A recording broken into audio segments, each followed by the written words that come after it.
This Sunday, our readings and our prayers all focus on the church, that group of believers, as we are all united together following Christ's example here on earth. And in fact, we will start the service right off with the collect of the day, that prayer that begins the worship service, asking God to watch over the church as a group of believers that are all working together like a team.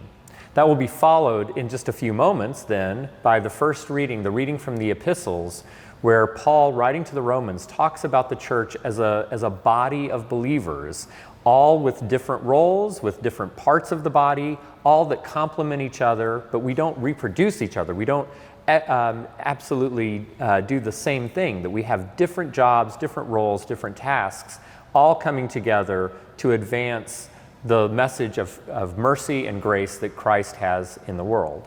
And this all sort of points to that formative gospel passage where, kind of midpoint in Christ's earthly ministry, as Christ's name is sort of becoming known as a teacher and as a healer, Christ gathers his closest disciples together and says, "Who do you say that I am?" And Peter says, "You are the Christ." And Jesus responds by saying, "Blessed are you, Simon, and on this rock, you are a rock of faith, and on this rock I will build my church." So everything's kind of focused on this idea of the household of faith, the body of believers. So even before that collect of the day, we're going to come in singing the hymn, "Christ is Made the Sure Foundation," with that glorious hymn melody by the English Baroque composer Henry Purcell.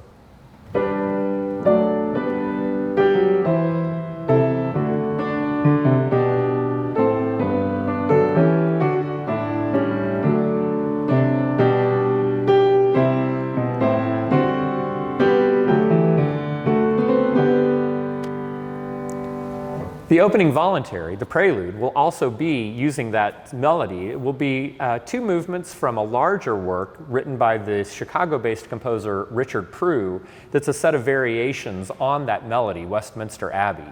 So you'll get a little foretaste of that melody in a beautiful, serene movement that is based on the diapasons, the principles of the organ, and then echoed or following that with a trumpet tune that has sort of some swagger to get the service started with a lot of panache.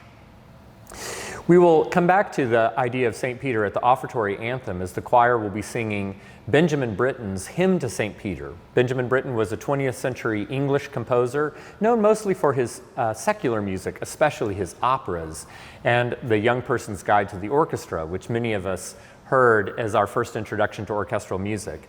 But he did a fair amount of composing for the church, and this piece was commissioned from Britain for a St. Peter's church that was kind of a regional parish church for one of their big anniversaries. And Benjamin Britten writes this fairly expansive hymn using plain song melodies that are associated with Peter's confession and Peter's feast day, but then also having that text of Peter being the rock upon whom Christ will build the church.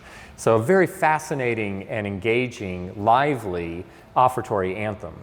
And then our last appearance of Peter in the service will be at our first communion hymn, "You are the Christ, O Lord, the Son of God Most High," echoing again those words that Peter has, the confession of Peter of Christ's identity. And this is a 19th century text that Richard Wayne Dirksen set in the 20th century. And Richard Wayne Dirksen was the director of music and eventually the canon precentor of the National Cathedral in Washington, D.C. for many, many years, and also a very prolific composer. And so he wrote this tune specifically as they were collecting together the hymnal 1982. And it's a little bit unusual, and yet it's so effortless and peaceful in its melody that it's very, very easy to sing along with.